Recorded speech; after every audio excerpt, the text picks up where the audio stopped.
Nairobi has universities, as indeed Kampala, as indeed South Africa, Johannesburg. We have all these universities. We have engineers. But our roads are not being made by Tanzanian civil engineers. It is the Chinese who are present in this assembly who are making our roads.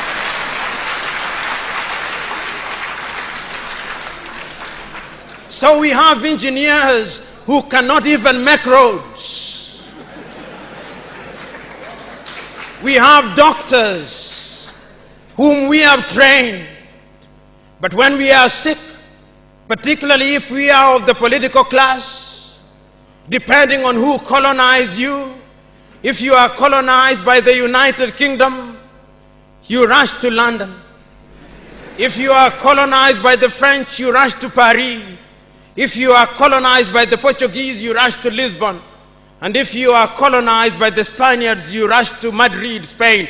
And recently, because the Asians are beginning to get their act together, we run to India. And very lately, because the Arabs are also beginning to get their act together, we run to Dubai.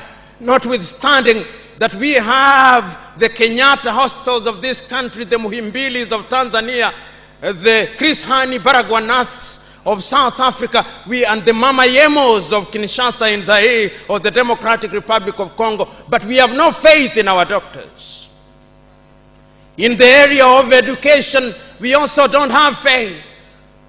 Our political class introduced something that they call free education, but it's free indeed, free of knowledge.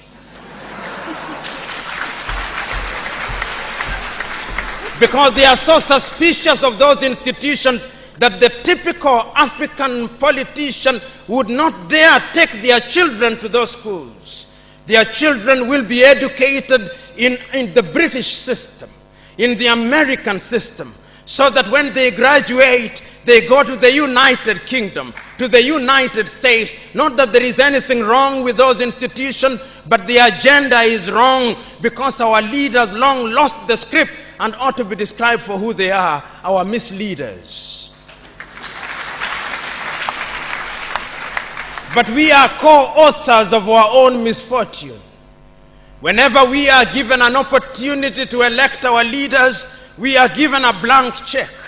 And if you permit me a little latitude, and if you give me a blank check, and you allow me to analogize, and you say that I'm given the blank check to buy a Mercedes Benz, what we do is that when we are called upon, having been so empowered, we buy what one calls a tuk-tuk from India and expect it to behave like a Mercedes Benz. How does that happen? Because what we do is to elect thieves. We elect hyenas to take care of goats, and when the goats are consumed, we wonder why.